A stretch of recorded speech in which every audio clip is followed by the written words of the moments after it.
Let me tell you something powerful. When a woman of God truly understands her worth, she becomes unshakable. She's not moved by who texts her, who likes her photos, who calls her beautiful. Because her value doesn't rise and fall based on someone else's attention. She knows who she is. She walks in a confidence that's not loud but undeniable. It's a quiet strength, a deep-rooted assurance that says, I don't need to chase anyone. I am chosen already. See, when you don't know your worth, you'll settle. You'll settle for crumbs, thinking they're a feast. You'll tolerate confusion, inconsistency, disrespect, all because you haven't fully realized what you bring to the table. But when you know your worth, when you truly grasp that you were fearfully and wonderfully made, knit together with purpose, filled with promise-filled. Boys and gentlemen, honor that truth. You stop lowering yourself to fit into places that weren't built to hold your grace. A woman of God doesn't chase because she understands that what God has for her will never require her to compromise her dignity. It will never ask her to shrink herself. It will never force her to prove her worth to someone who's blind to it. When you know your value, you stop auditioning for love. You stop competing for attention. You stop bending over backwards trying to earn a place in someone's heart. Why? Because you know you already have a place in God's. You can't expect someone else to treasure what you don't even acknowledge in yourself. That's the truth. If you're always seeking someone to tell you you're beautiful, to tell you you're enough, to tell you you're wanted, then what happens when that person stops speaking? What happens when they leave, when they change, when they disappoint you? If your value is built on them, then it crumbles with them. But a woman of God is rooted. She knows her source. She's not looking for a man to complete her. She's looking to God to continually affirm her. She gets her confidence from the one who created her, not the one who dates her. And because of that, she walks with standards. Not walls, not arrogance, but standards. Standards that protect her heart, her time, her spirit. She's not out here chasing validation. She's choosing peace. She's choosing purpose. She's choosing alignment. And I'm not saying she doesn't desire love. I'm not saying she's closed off, but she's selective, not out of fear, but out of wisdom. She knows her love is a gift and not everyone is prepared to handle it. She's not out here chasing because she knows that what's from God doesn't have to be forced. She doesn't run after what God has to bring to her. She prepares. She prays. She positions herself in purpose and she lets God handle the timing. Now listen to me, when you know your worth, you also stop entertaining relationships that drain you. You stop participating in conversations that leave you doubting yourself. You stop overextending yourself to people who only show up when it's convenient. Knowing your worth means knowing when to walk away, even when your feelings want to stay. It means trusting that your future is worth more than the comfort of familiarity. I've seen too many strong, powerful, intelligent women lose themselves trying to prove they're enough for someone who doesn't even know what enough looks like. But you don't have to be that woman. You don't have to live like that. You can draw a line today. You can reclaim your worth today. You can remind yourself that being chosen by God is the greatest affirmation you'll ever need. Stop asking, why didn't he pick me? And start declaring, I picked me. God picked me. I'm not chasing, I'm becoming. Because when you become everything God called you to be, the right person won't run from that. They'll recognize it. They'll honor it and they'll match it. The truth is, your worth isn't up for negotiation. It's not based on your past, your mistakes, your insecurities, or your relationship status. It's based on your identity in God, and that never changes. So walk in that, live in that. Love from that place. And remember this, you don't have to chase what's already yours. Now let's get something clear. Divine love will never require you to sacrifice your identity. A woman of God knows that the love that's meant for her, the love that's from God, doesn't force her to become someone she's not. It doesn't silence her voice. It doesn't shrink her dreams. It doesn't dim her light just so someone else can feel more comfortable in their darkness. Real love, God's love, invites you to become more, not less. There's this lie that's crept into too many hearts, telling women that they have to tone themselves down to be lovable, that they're too much, too strong, too emotional, too ambitious, too opinionated. And so what happens? They begin folding themselves piece by piece, trying to fit into someone else's mold, hoping if they just change enough, they'll be accepted. But let me tell you something, when you alter who God made you to be just to keep someone in your life, you're not walking in love, you're walking in fear. The woman of God is not afraid to be fully herself because she knows she was created with intention. She knows that her spirit, her mind, her gifts, her beauty, it all has purpose. And the right person won't be intimidated by that. The right person will be inspired by it. They won't ask her to tone it down. Ask how they can help her shine brighter. That's how you'll know the difference between someone sent by God and someone sent by distraction. See, true love doesn't erase you, it enhances you. It doesn't silence you. It listens, it learns you, it celebrates you. You should never have to downplay your intelligence to make someone else feel smart. You should never have to hide your faith to avoid making someone uncomfortable. You should never have to keep your dreams quiet just because they can't see the vision. No, when God brings someone into your life, they'll align with your purpose, not compete with it. Let's be real, sometimes we fall in love with someone's potential, not their reality. And in that we start justifying every red flag. Well, maybe if I just stay a little longer, he'll change. If I love him enough, maybe he'll start leading. If I sacrifice a little more, maybe he'll see my worth. But what we're really doing is betraying ourselves, and God didn't call you to be someone's savior. He called you to be whole. He called you to be bold. He called you to be wise. You were not created to play small. You were not created to live in anxiety, constantly wondering if you're enough. You were not created to beg for love. God's love is steady. God's love is secure. And any man who comes into your life under God's covering will love you the same way, steady and secure. He won't just love the idea of you, he'll love the reality of you. Your layers, your imperfections, your calling, your spirit. All of it. A woman of God doesn't chase because she knows her worth is not negotiable. But she also doesn't settle because she knows her future is not disposable. She doesn't give up her peace for chaos. She doesn't exchange her clarity for confusion. She's not desperate, she's discerning. And she's not interested in proving herself to anyone. She knows she's already approved by the only one who matters. You've got to ask yourself, am I hiding myself in love or am I being seen? Am I dimming my light just to make someone stay?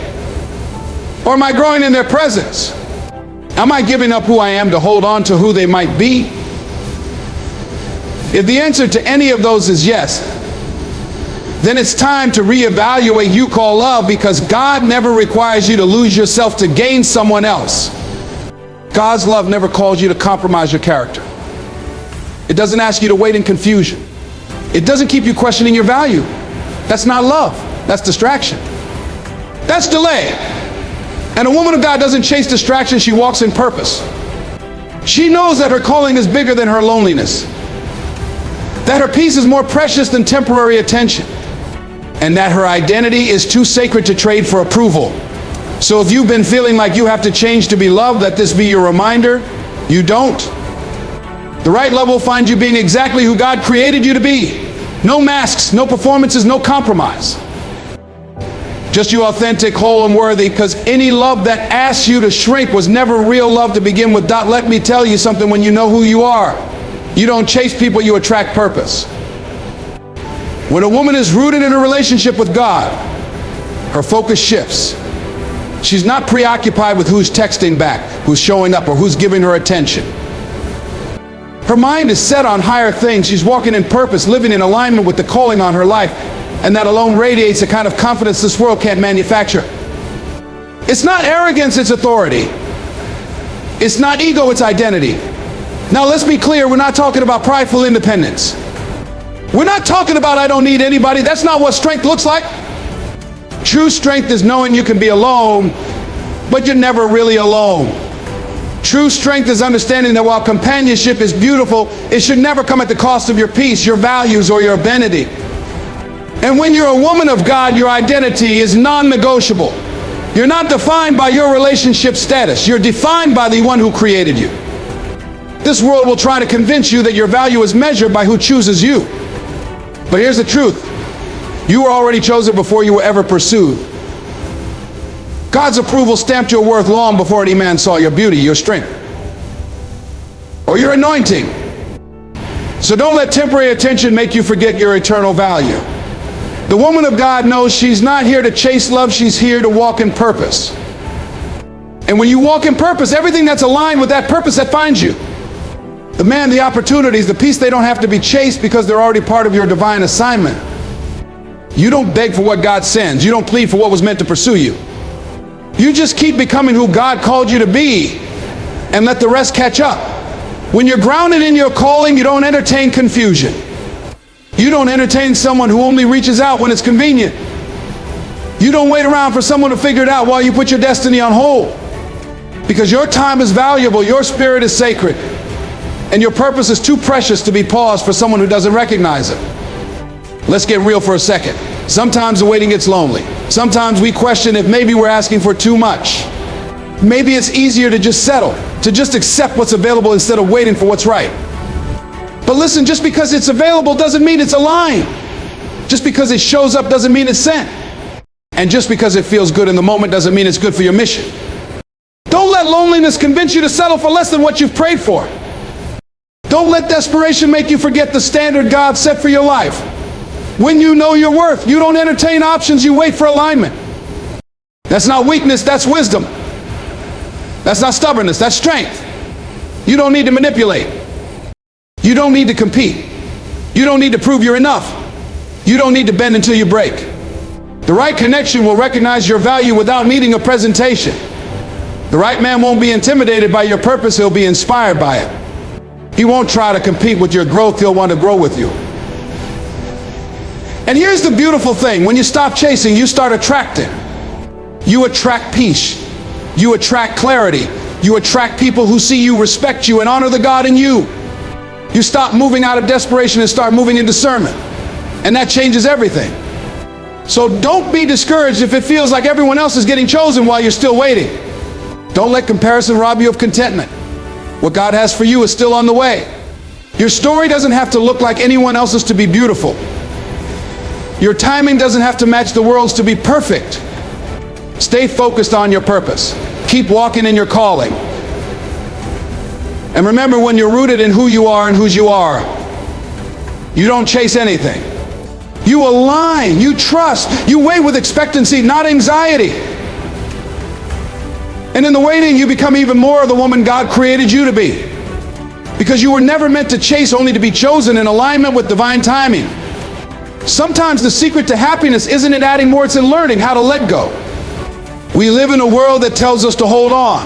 Hold on to people, to jobs, identities, to versions of ourselves that we've outgrown.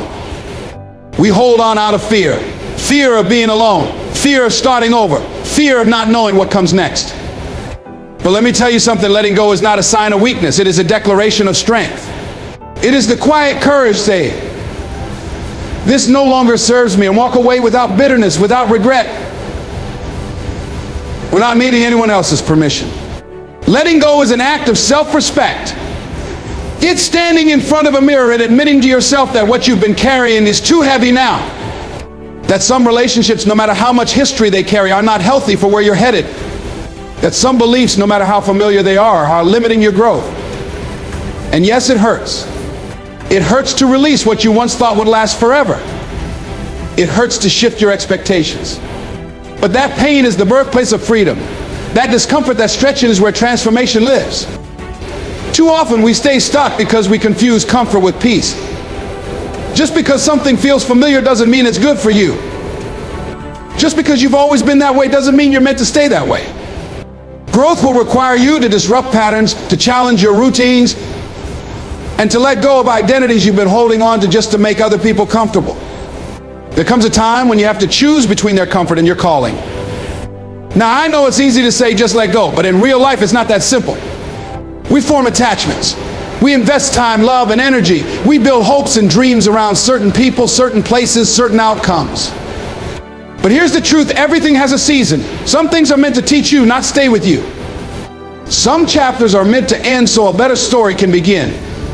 And the more you cling to what was, the harder it becomes to see what can be. Letting go is also about trust, trusting that if something is meant for you, it will find its way back. Trusting that even when your hands feel empty, your heart is being prepared to receive more. Trusting that God didn't bring you this far just to leave you stuck in the past. When you let go of what's weighing you down, you make room for what's meant to lift you up. You open space in your soul for joy to return, for clarity to come in, and for purpose to rise. You don't have to have it all figured out before you release it. You just have to be willing to say, I'm ready for something different. And that might mean walking away from things that look good on the outside but drain you on the inside. That might mean saying goodbye to a version of yourself that only knew how to survive so you can meet the version of yourself that knows how to thrive. Letting go doesn't mean you don't care. It doesn't mean you didn't love. It doesn't mean it wasn't real. It means you're choosing yourself now. It means you're choosing healing. You're choosing peace. And most of all, you're choosing growth. You're not who you were, and that's a beautiful thing. You're evolving. And that evolution requires shedding some layers. Some people won't understand your decision to let go. That's okay. They're not walking your path. They don't feel the weight you've been carrying. They don't know the quiet battles you've been fighting just to keep showing up. But you do. And you owe it to yourself to stop shrinking just to stay in places you've outgrown. So release it. Release the fear. Release the need to explain yourself. Release the guilt. Release the fantasy you had of how things were supposed to go. You're not losing, you're clearing the way. And what's coming is greater than what's gone. You'll look back one day and thank yourself for having the courage to let go when everything in you wanted to hold on. Sometimes the breakthrough isn't in the pushing, it's in the releasing. Letting go so something better can grow. Peace is not something you stumble upon. It's not something you find hiding in the corner of your circumstances. Peace is something you choose. Every single day. You choose peace when chaos surrounds you. You choose peace when your emotions scream louder than your faith. You choose peace when everything in your world is shaking and you stand in the middle of it all and decide, this will not break me. That's a decision, a discipline, a mindset. See, most people think peace shows up when the storm is over. But I've learned that true peace is knowing who you are while the storm is still raging. It's being able to say, I don't know how this is going to turn out, but I know who I belong to. And I know that if He brought me to it, He'll bring me through it. That's where peace begins, not when things go your way, but when you learn to rest in who you are, even when nothing goes the way you plan. And we've all been there, those sleepless nights, the anxiety, the questions that go unanswered, the fear that creeps in and tells you you're not enough, that you've lost your chance, that you're behind. But I want you to understand this. Peace isn't the absence of those voices. Peace is the power to say, you don't get to control me today. It's the inner stillness that tells you you are more than this moment. You are more than what happened. You are not what they said. You are not what you lost. Peace is the quiet confidence that says, I am grounded in something greater than my pain. There's a kind of strength that comes from choosing peace. It's the strength to pause before you react, to breathe before you lash out, to walk away from a fight that's not worth your energy, to say no, not because you're scared, but because you value your space too much to let confusion take up residence. People who choose peace, real peace, don't chase validation. They don't seek revenge. They don't carry bitterness like a badge. They don't fight to be right, they fight to be whole. And let me tell you, it takes courage to choose peace in a world that celebrates noise. A world that pushes you to compare, compete, and constantly prove your worth. But your worth isn't in how loud you are, it's in how grounded you stay. And sometimes peace means saying less, doing less, being still enough to hear your own heart again, being quiet enough to listen to what God's been trying to tell you all along. You can't hear truth in constant chaos. You know what else choosing peace means. It means protecting your energy. It means you don't allow just anyone access to your spirit. You don't entertain every invitation. You don't respond to every critic. Not everything deserves your time. Not every battle is yours to fight. Some things you let go of, not because you're weak, but because you're finally strong enough to know what's worth it. Peace doesn't always feel good at first, especially if you're used to dysfunction. If you've been conditioned to expect chaos, peace will feel like boredom. But that's not boredom, it's healing. That's what restoration feels like when you've spent years surviving. Don't run from it. Sit in it. Embrace the stillness. Let peace do its work. Because in that stillness, you'll find clarity. You'll find wisdom. You'll find you again. So I want to challenge you when life tries to push you into panic, into drama, into anxiety. Pause. Don't just react. Reclaim your peace. Say to yourself, I have the power to choose what gets my focus today. I have the power to choose what I carry, and I choose peace. You won't always feel like it, but choose it anyway. Even when you don't feel peaceful, act like someone who has peace. Speak like someone who has peace. Move like someone who knows that their steps are ordered. Because when you choose peace, you stop giving your power away. You stop waiting for external things to make you feel whole. And you begin to live from a place of purpose, not pressure. From presence, not panic. Your peace is your power. Guard it, nurture it. Most of all, choose it. Every single day, there comes a moment in your life where you realize joy is not something that shows up when everything is perfect. Joy is something you carry. It lives inside of you, even when your world is spinning. Even when things aren't going your way. Even when the people you counted on walked away and the plans you made fell apart. Real joy isn't circumstantial, it's intentional. You have to fight for your joy. And I don't mean a one-time fight. I mean every single day. When you wake up and the weight of the world is already trying to climb on your shoulders, you have to decide today, I'm going to protect my joy. Not because life is easy, but because I refuse to let life harden me. I refuse to let pain take permanent residence in me. I refuse to lose sight of what still is just because of what isn't. You see, life has a way of wearing people down. It chips away at you through disappointments, heartbreak, betrayal, loss. And slowly, without even realizing it, people start shrinking their joy to match their pain. But you don't have to live like that. You don't have to let the dark moments steal the light inside of you. You don't have to let the temporary storms redefine who you are or how you walk through this world. You were created to carry light.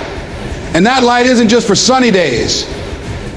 It's for those cold, rainy seasons when you can't see clearly and all you've got is your faith and your fire. That's when joy becomes a weapon. That's when joy becomes your strength. Not just a feeling, but fuel. Fuel to keep moving. Fuel to keep believing. Fuel to get up again. Some people don't understand this kind of joy because they've never had to live through anything, still find a reason to smile. They've never had to encourage themselves when no one else would. They've never had to dance in a room full of silence, hoping that somehow their spirit would catch a rhythm. But you know what that's like. You've seen pain up close. You've cried some private tears. And still you're here. You're standing. You're trying. And that alone is reason enough to fight for joy. There will be moments when you'll have to create joy in spaces where none exists. You'll have to be the one who brings laughter into a room full of tension. You'll have to be the one who says, I know things are tough, but we still have breath in our lungs. And we still have purpose in our hearts. That kind of joy is contagious. It spreads. It heals. And more importantly, it shifts things. But don't confuse joy with pretending. I'm not saying wear a mask. I'm not saying deny your pain. I'm saying acknowledge the pain, but don't forget the promise. I'm saying honor your feelings, but don't let them run your life. Because joy isn't about ignoring what's wrong. It's about holding on to what's right. It's about seeing the good even when you're surrounded by struggle. You may not have everything you want. You may not be where you thought you'd be, but you are here. You do have this moment. And if you can find something to be grateful for, something small, something simple, then you've already taken the first step toward joy. Gratitude unlocks joy. Every time, so laugh more. Not because life is perfect, but because you've decided not to let it steal your shine. Find beauty in the simple things, a quiet morning, a kind word, the sound of your own heartbeat reminding you that you're still alive and still in the game. That's joy. That's the stuff that keeps you going. Don't wait until the storm passes to choose joy. Don't wait until everything makes sense. Because joy doesn't come when everything is figured out. Joy comes when you make peace with where you are while still reaching for where you're going. And that's the sweet spot. That's the space where happiness becomes more than a destination. It becomes a lifestyle, a decision, a reflection of your strength, your healing, and your hope. So wherever you are right now, whatever you're facing, don't let the world make you bitter. Don't let disappointment make you cold. Keep your heart soft. Keep your spirit light. And no matter what, don't forget to smile.